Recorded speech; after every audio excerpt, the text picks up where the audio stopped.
Hey guys, Doc here from the show Street Outlaws. So I brought my Street Beast here to EFI University in Havasu City, Arizona to have the Haltech installation finished up and wired by some of the best in the industry. I've been asked, we've had people in Oklahoma City that can offer to wire the car, that can wire the car and do the tuning. So the reason I chose to come here is simply these guys are the best at what they do. And my position on the list and the car, I mean, look at it, she's a work of art.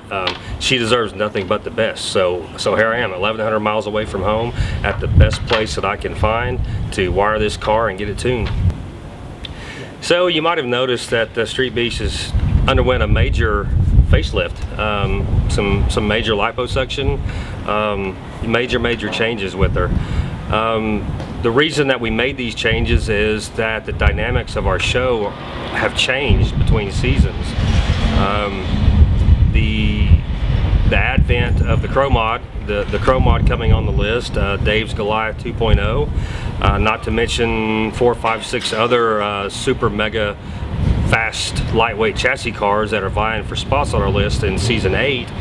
Just basically forced me to reevaluate my program, and the Street Beast in its current condition just wasn't going to cut the mustard anymore. So I had to basically either adapt and overcome to protect my spot on the list, or just basically slowly get knocked on down. And I just wasn't comfortable with some new rich guy coming in with a store-bought car and taking my spot on the list. So I spent my life savings on getting the Street Beast as good as I can get it.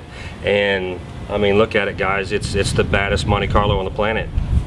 I've been asked many times why convert to EFI, and there's really not one answer, not real one reason why I'm making the conversion, other than lots of different reasons. First, reliability, durability, utmost tunability, things that, let's face it, I'm not a professional carburetor guy, so once this car is tuned, when it leaves here, all I got to worry about is traction control, power management, stuff like that. And the Haltech system basically offers me anything, infinite tuning ability and infinite tuning control ability for this car, from asphalt to good concrete to bad concrete, cold weather, hot weather, you name it.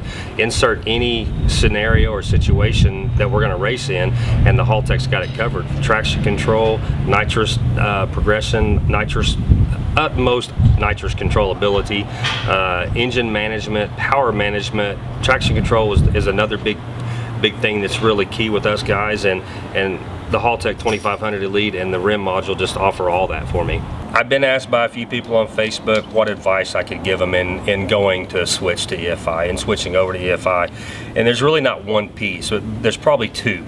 One would be do some research and do some homework and pick a great quality EFI engine management system right off the bat. Spend a little bit more if you have to.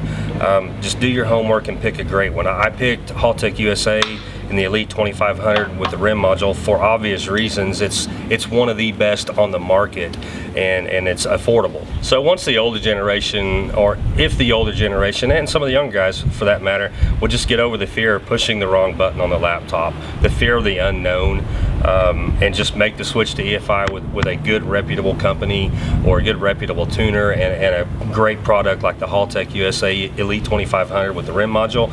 Once you get all that done, it's foolish not to. It's just really foolish not to.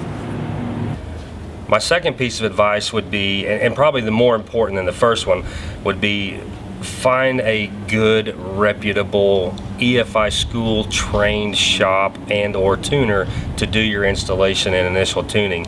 I can't stress that enough, that your EFI conversion is only going to be as good as the installation and the guy who tuned it and set it up initially. All right guys, it's been great talking to you, giving you an insight on what we're doing to the Street Beast here right now.